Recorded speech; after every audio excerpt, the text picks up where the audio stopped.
አንቺ እንዳስብሽው አይደለም። እኔ ለአዩ አላልኳትም። አዩ ለራሷ ፈጥራ ያወራችው ወሬ ነው። እኔ ሱመያን አልፈልጋትም ልጆቼን ብቻ ነው የምፈልገው አላልኩም። በጭራሽ ወላሂ አላልኩም። ልጆቼን ብቻ ቀምቼ ያባራታለሁ አላልኩም። የተሳሳተ መረጃ ይዘሽ እንዳትሸሺ። እኔ የትም ግቢ የትም ገባሽ የትም ያለሽበት እመጣለሁ። እንደውም ከበፊቱ የበለጠ እንድከተልሽ ያረግሽኝ አሁን ነው። ጎበዝ ነሽ፣ ትልቅ ነገር አድርገሻል። ግን ተናደሽ ልጆቹ ልታሳየኝ አስበሽ ነበር። አሁንም ሀሳብሽን አታፍርሽው። ልጆቹን ልታሳየኝ አስበሽ ነበረ እና መልሰሽ ሀሳብሽን የቀየርሽው የአዩን ወሬ ከሰማሽ በኋላ ነው። ልጆቹን ቀምቶ ሊያባርር ነው የሚለውን ከሰማሽ በኋላ ነው ማለት ነው። አዩ ያወራችሁ የተሳሳተ ነው። የሁላ ጥፋት ያጠፋው እውነቱን ትነግርሽ ነበር አንቺ መሆንሽን ብታቅ። የሁላ ጥፋት የኡመር ነው። እኛ ቤተሰብ ጋር እንኳን ወሰደሽ፣ ደስ ብሎኛል ስለወሰደሽ። በቃ ንጹህ ፊትሽን አሳያት ማለት ወሬ ከሰማሽ በኋላ ነው። ልጆቹን ቀምቶ ሊያባርር ነው የሚለውን ከሰማሽ በኋላ ነው ማለት ነው። አዩ ያወራችሁ የተሳሳተ ነው። የሁላ ጥፋት ያጠፋው እውነቱን ትነግርሽ ነበር አንቺ መሆንሽን ብታቅ። የሁላ ጥፋት የኡመር ነው። እኛ ቤተሰብ ጋር እንኳን ወሰደሽ፣ ደስ ብሎኛል ስለወሰደሽ። ግን አዩ ጋር ወስዶሽ ቢያንስ ቢነግራት ሱመያ ላመጣ ነው። በቃ ንጹህ ፊትሽን አሳያት ማለት ፈልጋለሁ ሲል ነበር። ግን እሱ ጋር ትልቅ ስህተት ነው የሰራው። ማንም ሰው ቢሆን ይለፈልፋል፣ ያገኘውን ነገር ሊያወራ ይችላል ያላት። ጉዱን ሰማችሁ አይደል? ባል በሚስቱ ሲያፍር ባል ያላወራውን ደግሞ አወራ ብላ ሚስት ስትናገር፣ ባል ደግሞ በሚስቱ እንደ ህፃን ልጅ ሲያፍር እንደ ህፃን ልጅ ሲያወራ ማለት ነው። ምስኪን አሳዘነኝ ሰኢድ ያላወራውን ነገር ሀዩ በማውራቷ ሰኢድ ደግሞ በማዘኗ እምር እንዳላ አሁን ሰምታችኋል ብዬ አስባለሁ። ቪዲዮ ስላስገባሁኝ ሰምታችኋል ብዬ አስባለሁ። ሀዩ ማለት ሱመያ ልጆቹን ለሰኢድ አሳይሃለሁ ብላ ነበር። ነገር ግን ደግሞ ሀዩ ቤት በገባችበት ቀን አዩ ያወራችውን እናም ደግሞ የተናገረችውን ነገር ሰምታ ሱመያ አይ ይሄ ነገርማ እሱ ያላላት ነገር እሷም አታወራም በማለት ልጆቿን ይዛ ሄዳ ነበር ማለት ነው። ሁላችንም እንደምናየው ሱመያ በሰላም ከቤተሰቧ ተገናኘች። ግን ደግሞ አባቷን በማጣቷ በማዘኗ እኛም ያው ትንሽ አዝነናል። ይሄ ጣፋንጣ ደግሞ ስህተተኞች በሙሉ ይድረስብን ይሆን ወይስ በተለየ ነው ሰው በሙሉ እንድረስ ይሆን የሚለው ውስጣችን ላይ አይጠፋም ማለት ነው። ለማንኛውም ሰላም አለይኩም ወራህመቱላሂ ወበረካቱሁ። ውድና የተከበራችሁ ቤተሰቦቼ በሙሉ እንዴት ናችሁ? ሀባይ ሁላችሁንም ሰላም ብያለሁኝ። በያላችሁበት ዓለም ዳርቻ ሰላማችሁ ይብዛ እያልኩኝ መቼስ ካየን አላስችል የሚል ነገር አለ። አየሁኝ ካዛ ደግሞ ማጣሁኝ ማለት ነው። በሱመያ ማለት በአዩ ሰኢድ አፍሮ እንዲሁም ደግሞ ሲያወራ ሰምታችኋል ብዬ አስባለሁኝ።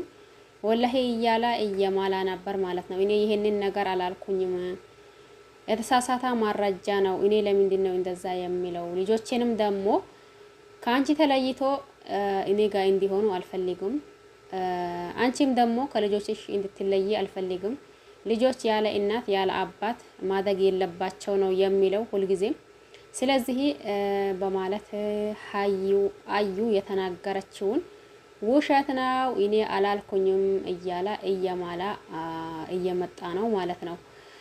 ይሄንን እኔም ሳስበው ያው ሰኢድ ይላል ብዬ አላስብም። ምክንያቱም የልጆቿ እናት ሱመያ ናት አይደል? ይቺ ደግሞ ትላንት ነው የመጣች አይደል? ከሱመያ ደግሞ ብዙ ቆይተዋል አይደል? ጠይብ በዚች ውስጥ እንዴት ነው ሱመያን አልፈልጋትም ልጆቿን ነጥቄ አባርራታለሁ የሚለው ማለት ነው። ይሄ ደግሞ እንዳለው እኔ ደግሞ ብዙ ጊዜ አንድ ሰው የሆነ እየማላ ሲያወራ የምር በቃ ውሸትም ቢሆን እውነት ነው የሚመስለኝ ማለት ነው። ሰኢድ ያኔ እየማላ ነበር አይደል? አላልኩኝም እያለ ጠይብ በዚህ መሀል ደግሞ ማን ነው ጥፋተኛ? ሰይድ ያለም ነገር ቢሆን የምሬ ነው የሚላችሁ ያኔ ባልና ሚስት ከሆነ ብዙ ነገር እናወራለን አይደል? ያንን ደግሞ ያወራነውን በነጋታው እንዲህ አለኝ እንዲህ ነው እንዲህ አለኝ እንዲህ ነው ብለን እናወራለን እንዴ? ወይስ ደግሞ እንዴት ነው ማለት ነው? ስለዚህ አዩ ሰኢድን አሳፈረችው። እንዲሁም ደግሞ የላለውን ነገር ብለዋል እያለች ያኔ በቤታችን ምናልባት ልናወራው እንችላለን ላናወራው እንችላለን። ይሄ ያኔ ቤተሰብ ከሆነ እንዲሁም ደግሞ በተለይ ባልና ሚስት ብዙ ነገር ያወራሉ። ያንን ደግሞ ያወራውን በሙሉ አይ እንዲህ አለኝ ማለት ተገቢ ነው ብዬ አላስብም። ምክንያቱም ለምን እንዴ ጠይብ ሰራናው በሙሉ እንዲህ ነው ያወራናው በሙሉ ወተን እንዲህ ነው ልንል ነው? ያኔ የፈለጋ ሰው በእርግጥ ያኔ አንድ ሰው እንድታወሩ የሚያደርጋችሁ ሰው አለ። እየነካካችሁ ዝም እያለ እየነካካችሁ ያኔ እናንተ ማውራት ሳትፈልጉ የሆነ እንድታወሩ የሚያደርጋችሁ ነገር አለ። ነገር ግን ደግሞ ባልና ሚስት ያወሩትን አይ እንዲህ ነው ማለት ማውጣት ለዛም ላይ በሚዲያ ይሄ ተገቢ ነው ብዬ አላስብም። አዩ ሰኢድን እንዲሁ የላለውን በማለትሽ እኛም አዝነንበሻል ማለት ነው። የምር እንዴ ሰኢድ ያለሽ ነገር ቢሆን ራሱ ያቺ የተቀመጠች የሰኢድ እህት ናት ተብለዋል አይደል? ሱመያ እንደልሆነ ያኔ አታቂም እንበል እህት ናት አይደል? ጠይብ ይቺ የሰኢድ እህት እንዲሁ የልጆቹን እናት እንዲህ አላ ሰኢድ ስትይ ምን ይሰማታል? ይቺ እህት ናት አይደል? ምን ይሰማታል የሚለው እንዴት ይጠፋል? ያኔ በተለይ እኔ እንደ መልካችን ሁላ አስተሳሰባችንም የግል ነው ማለት ነው። ይሄንን ደግሞ ማውራቱም ይሁን እንዲህ አለም ማለት ይሁን ተገቢ አልነበረም ብዬ ነው ማስበው። እናንተ ነው የምታውቁት። ያኔ ሰኢድ ደግሞ ትንሽ አፍሮት አይኑን ሰብርብር አድርጎ ሲያወራ የምር አሳዘነኝ። እንዴ ይሄ ደግሞ ሆነ ወንድ ልጅ እንኳን ሴት ልጅ ይሻላል የምር በሆነ በውሸት ነገር እንዲህ ነው ቢባል ያኔ ከወንድ ልጅ ሴት ልጅ ነው ይሻላል የሚለው ማለት ነው። ስለዚህ ሰኢድን አሳፈረች አዩ።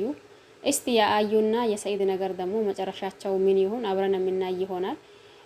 ሁላችሁንም አመሰግናለሁ። ለቤቴ አዲስ ሆናችሁ ሰብስክራይብ ማድረግ አትርሱ። ነባሮች ደግሞ ያው እንደተለመደ ላይክ እናም ደግሞ ሼር በማድረግ አበረታቶች ሁላችሁንም አመሰግናለሁ። ያ ሰኢድና ያ አዩ ነገር ትንሽ ግራ ግብት ያደርጋል። ይሄን ይመስል ነበር። በያላችሁበት ሰላማችሁ ይብዛልኝ። ቸር ቆዩልኝ። ለቤቴ አዲስ ሆናችሁ እንዳልኳችሁ ሰብስክራይብ ማድረግ አትርሱ ማለት ነው።